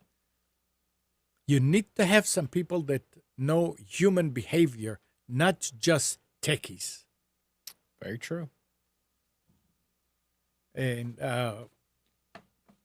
this is why sometimes I have talks with Ron that almost become arguments, because if there's a problem and I want to be proactive about it, and I said, okay, Ron, what I would need is something that will do this if somebody is doing something like that. And he would say, why don't you just let the program do it? I said, no, the program is already doing it. I want to go a step farther and say, if they see this and if the program sees that, something that's not built in, then I wanted to do such and such. And it works. I'm a techie, but I'm not a programmer. I don't think. Sometimes I do feel like I think like a computer, which is kind of bad. But when you mix those two things together, somebody who's a very good programmer, we have Jason in the chat too, and you say, I want to do this and that. Yeah, you can do that. Works great. So yeah, companies like Facebook, Google, and all these, if they're really serious about solving all this online misinformation, they need to go a little bit farther than just let machines do it. And well, we covered Google Plus, but there were 3 Republican senators that sent a letter to Google demanding the company hand over an internal memo based on which Google decided to cover up a Google Plus data leak instead of going public, as most companies do. The existence of this internal memo came to light on last Monday, in a Wall Street Journal article that forced Google to go public with details about Google Plus API bug. So that's interesting that they want to see that memo and what was said in it. They said just, hey, cover it up.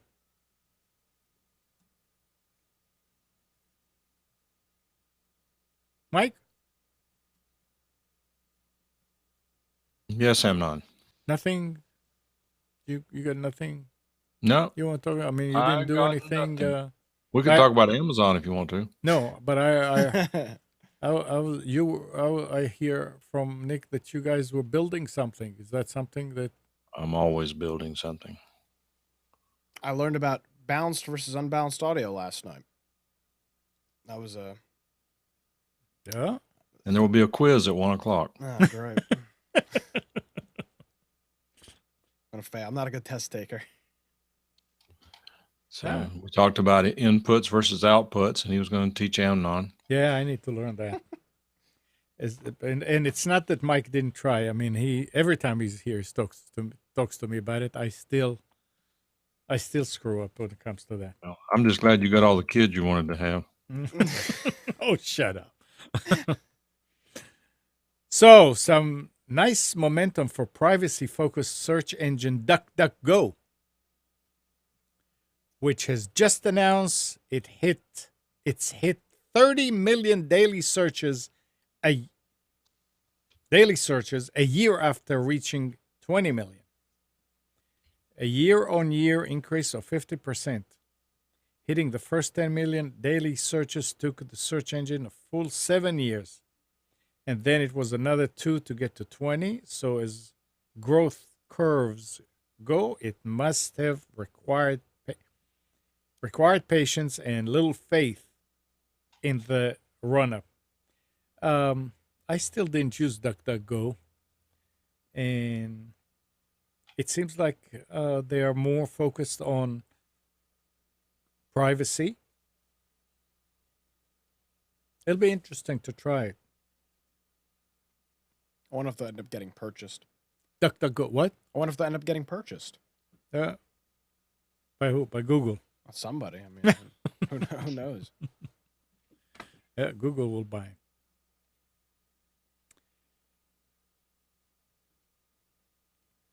Now, I never thought that I would see this here again, talking about hardware.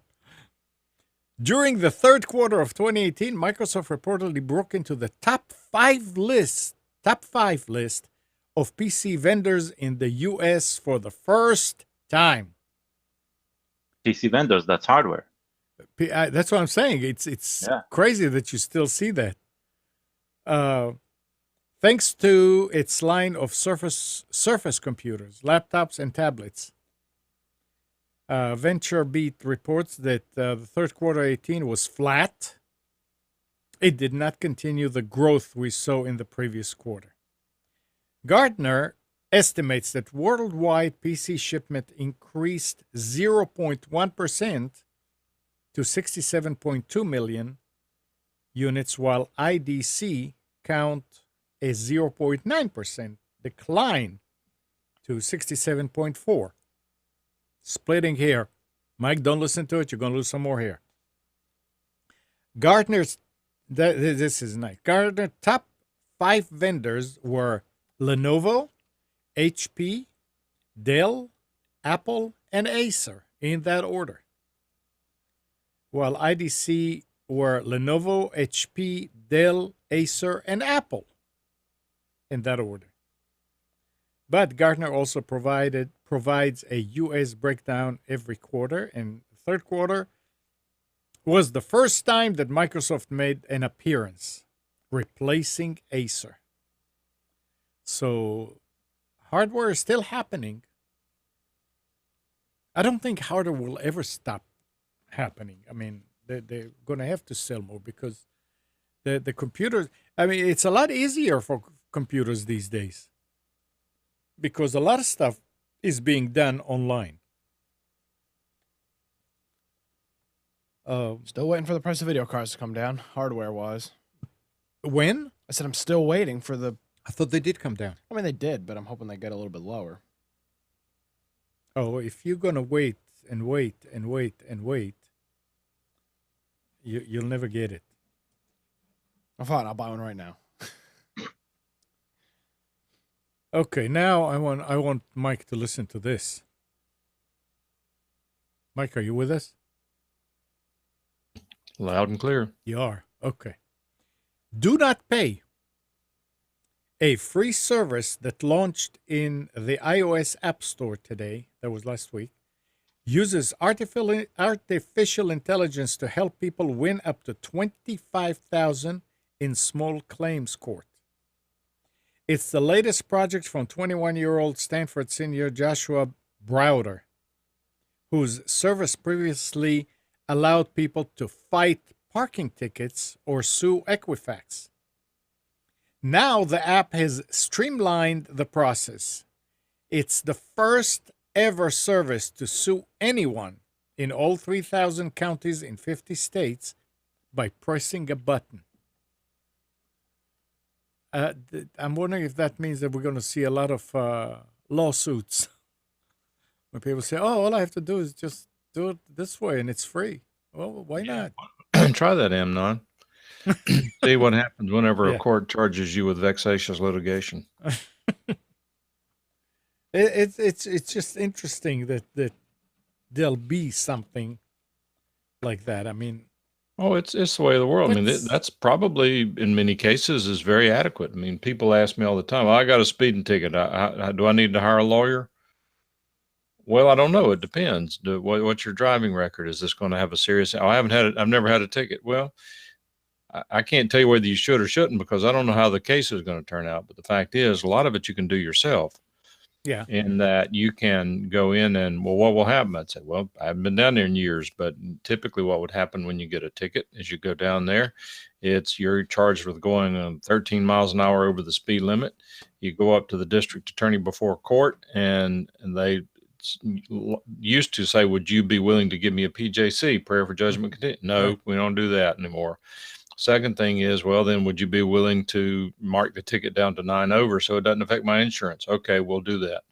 Now you walk up there and the judge says, you want to do, the DA says, you want to do 9 over? Yeah, okay. Pay them $202 and you go out and it doesn't show up on your insurance. Happened to a friend of mine recently. So you didn't need a lawyer to go do that. But if, let's say that you don't have those options available to you, it's going to cause you to lose your driver's license, your insurance to go up $3,000 a year. Might be worth paying a lawyer $350 to go there and then do it for you. The point is that some of these things you can do yourself. I have a friend whose daughter is going through a very, very nasty divorce. I mean, this is a nasty divorce. It's one of the nastiest I've seen in years, and it hit her out of the blue. She had no idea her husband was cheating and going on and all that. And when it hit her like a ton of bricks. So she was really had her feelings hurt. This past week, they went to a court-ordered mediation. That is there any way that with lawyers on each side and the husband and the wife, can they realize what's going to happen, go ahead and work it out and go on about their lives? She had her mind made up that she wanted half of everything that she was entitled to, and he made up his mind he didn't want her to have anything. He was the one cheating. They then designated the case for trial, and in that state, it's going to take 1.5 years before it gets before a judge. And of course, the daughter says, "Oh, this is terrible. 1.5 years." I said, "Well, whoa, wait a minute." I said, 3 weeks ago, you were complaining about how the lawyer was a crook. He didn't do anything for the money. All he was doing was ripping you off, charging you money for something he never did. I got an idea. Why don't you spend the next 1 year and 5 months educating yourself on the law, reading the books, reading cases, going into case studies, and learning exactly how to deal with this situation? You can put the time to good use. It will need less of the lawyer's time. When you go to court, you'll be better prepared. You can go in there and take care of yourself and defend yourself instead of depending on others to do everything for you. You can get the education and knowledge from the same place that the lawyer got it, and that's out of a book. So go do it. I mean, since lawyers are all crooks and all they want to do is steal from you, then why don't you do a DIY and just pay him to do the part that you don't know how to handle? He'll be thrilled to have you asking more intelligent questions. I doubt she'll do it, but that's what I'm saying, that more and more people are going to have to start relying on themselves to do things, because quite candidly, most lawyers don't want to deal with private individuals who don't have any money because they can't afford to pay the legal fees and the lawyer can't afford to eat. Yeah. But but using the courts willy-nilly like that, just, oh, it's convenient, I'm going to press the button just in case. Let's suppose that you press that case and it's filed in every county in the United States, but yet you don't have personal jurisdiction over the defendant in that venue. And since you didn't bother to investigate and you don't even know what venue is, the court can actually charge you with vexatious litigation and hit you with court costs and attorney's fees, which could be significant. So multiply that times 2,995. It'll happen, and there'll be a story on it. Somebody will be bankrupt, and then they'll go to jail for contempt of court for not paying the fee, and the judge will make an example out of them, and they'll say, oops. And then there's going to be a solution as an automatic judge to deal with the automatic cases. Well, they can do that now. Guilty. The last Monday on the BNI show, there was a girl from a family law practice office. And one of the things that stuck in my mind is she was talking about how sometimes couples will want to split everything equal. And she said there was a case where this couple was arguing over a lettuce washer. Now, That's not when you sitting and talk to each other. That's you tell your attorney to tell their attorney you want it, and the other one comes and says, "No, I want it." And she said, "You feel like telling them, do you know how much it's costing you now to get all that done? About a $30 lettuce washer? Just go buy a new one. It'll be a lot cheaper." But that one has sentimental attachment. That's my favorite lettuce washer. Oh. No, I'll tell you, for anybody listening who wants to know about divorce, if you've ever been through it, you can find out whether you believe what I'm saying, or if you're about to go through it, I'm going to save you a bunch of money. A buddy of mine who is a divorce attorney, very well accomplished divorce attorney, knows what he's doing, knows this stuff, good guy. And he said, "Mike, I don't know what it is about human nature, but he says that the way divorce works is they start going at each other's throats. They start spending money right and left. The first thing I do whenever I take in a new client is I say, get together with your spouse. Let's divide everything down the middle. You go your way, he goes his way, and life will be good. No, but he's got this. No, but you don't need that lettuce washer. For $30, you need to go buy another one. If we get it from him, it may cost you $3,000. Do you want a $3,000 lettuce washer?" "Well, but it's mine." "Okay, so you want to go after it?" "Yeah, I want to go after it." And he said, "All right, now I'm going to give you this really good advice. You can take it or you can leave it." But he said, in my experience, that the husbands and wives fight each other tooth and nail, cloak and dagger, blood and guts, until each of them has spent $40,000 in legal fees each.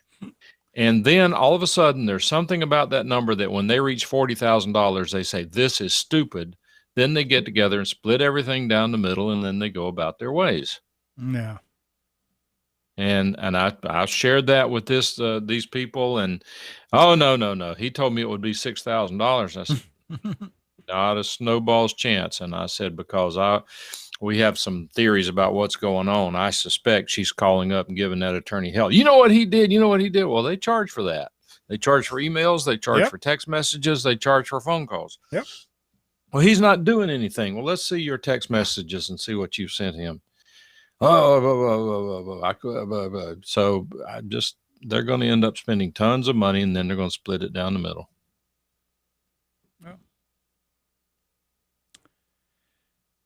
Interesting and entertaining.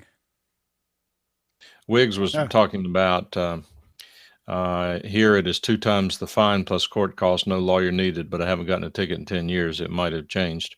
I don't remember where Wiggs is, but in North Carolina, they have a provision that if you have to be charged with 10 miles per hour or higher on your ticket for it to affect your insurance on the first ticket. Anyone who gets it, because if the insurance goes up here, it goes up dramatically. I mean, the increase is significant. You definitely want to stay 9 or under if you possibly can. The best thing to do is get it dismissed or get it prayer for judgment continued, which means that it just sits there and nothing ever happens with it. But judges don't like to give those outs for starters, and you typically don't want to ask for that down whenever you might have a stop sign violation and you only get 1 PJC every 3 years. So my wife got a ticket back in about 1982 or 1983.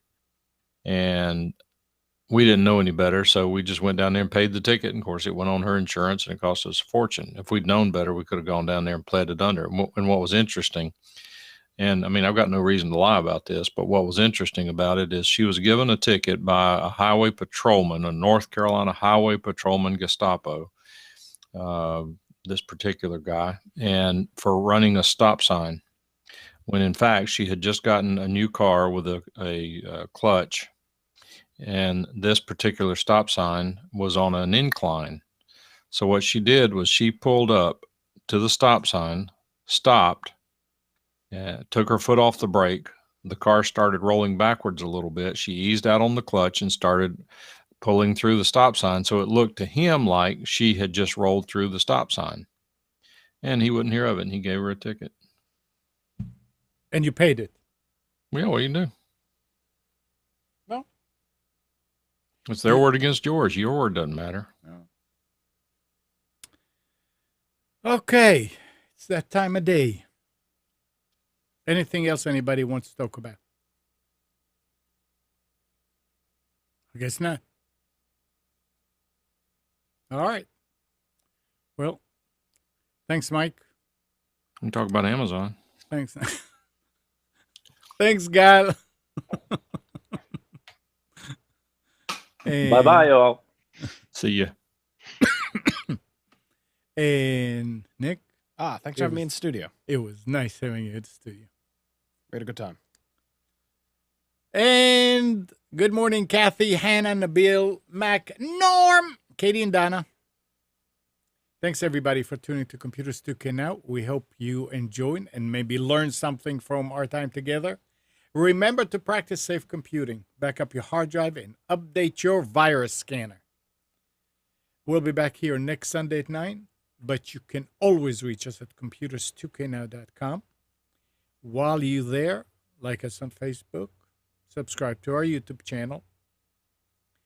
You're doing a show tonight, right? It's my plan. The plan is that tonight at 7, Nick hosts Against the Norm. What were you saying? Something will be on. I don't know if it'll be live, but All I'm planning on it. Against the Norm on Wilmington's Big Talker 106.7. And somebody called me this week and asked, you can just go if you're looking on, if you go to computers. Oh, you need to go to Nissan Communications, I guess. Or did I put it here? I didn't. If you go to Nissan Communications and look at the links, it's there to go to TuneIn. Apparently, it's not that easy to do on TuneIn. Yeah, TuneIn's a pain to search through. Yeah. Yeah. All right. See you next week, guys. Bye.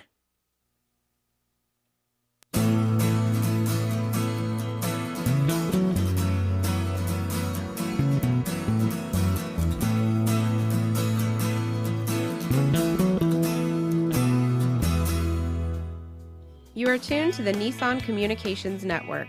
If you tuned in too late, you can always watch each program in its entirety or download an MP3 audio file of it in the archives section at nissancommunications.com. Don't forget to subscribe to our YouTube channel, follow us on Twitter, and like us on Facebook. Sponsored by Telestream's Wirecast software, StreamingGear.com, Carolina Apparel, and DeltaForce.net.